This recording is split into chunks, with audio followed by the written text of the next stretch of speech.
ئەوانەی لەم هۆڵەدا کۆبوونەتەوە چەند ڕۆژنامە نووسێکن گفتوگۆ دەکەن سەبارەت بە پەرەپێدانی تواناکانی میدیاکاران بۆ ئەوەی میدیاکاران باگراوندێکیان هەبێت لە پیشەکەیاندا و ئەزموونی ڕۆژنامەوانیان بپارێزن.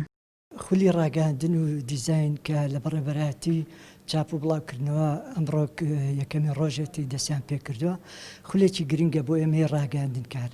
خولەکەش چەند تەوەرێکی گرنگە بۆ ئێمەی ڕاگەاندنکاران زۆر پۆزەتیڤانە ببینێت لە هەر بارودۆخە نەخوازراوەکانە ئەبێ پابند بێ بە پرەنسیپەکانی ڕاگەاندن و چۆنێتی لێدوانەکان و ئەو کارانی کە هەڵدەسێپی لەو زروفێکە تێکەوتوین زۆر زەڕورە کە وشیارێکی تاکمان هەبێ وشیاری ڕاگەاندنمان هەبێت بۆی کۆمەڵە شت هەیە لەم خولە کە باسەکرێت کە بەڕاستی ئەو کەسانی کە هاتوون بەشدار بوون زانیاریکی وایان نییە ئەمانوێت زانیاری زیاتر کۆبکەینەوە بۆی خزمەتی باشتر بکەین. میدیاکاران باس لەوە دەکەن سەرەڕای ئەوەی میدیا وەک دەسەڵاتی چوارەم دیاریکراوە بەڵام لە هەمان کاتدا دەتوانێت ڕۆڵی دەسەڵاتی یەکەم ببینێت لە هەموو بارودۆخێکدا.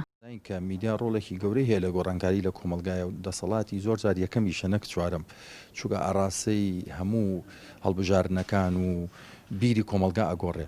ئەوەی کە گرنگە ئێمە لەم کاتەیە بیکەین ئەوەیە کە هەستی نیشتیمان پەروەرێتی و خۆشەویستی خاک لە پێش هەموو شتێکەوە بێت. یعنی میدیاکار ئەبێ ئەرکی یەکەمی ئەوە بێت ئێمە ئەزمونێکمان هەیە ئەبێ ئەو ئەزمونە پارێزین. ئەرکی یەکەمی میدیاکار ئەوەیە ئەگەر ئەو ئەوێت ئەزمونەکە بڕوخێنێ ئەوە دوژمن پێخۆشە بێ. بۆیە ئیشی سەرەکی ئێمە ینی کەسانی میدیاکار ئەوەیە کە بتوانن پێکەوە دەسەڵاتێ دروستکەن فشار بخەنە سەر حکوومەت بەس فشارێکی مەدەنی فشارێک کە سوودی هەمووانی تیابێت نەک ڕوخانی ئەزمونەکە و زەرەرمەندبوونی خەڵک.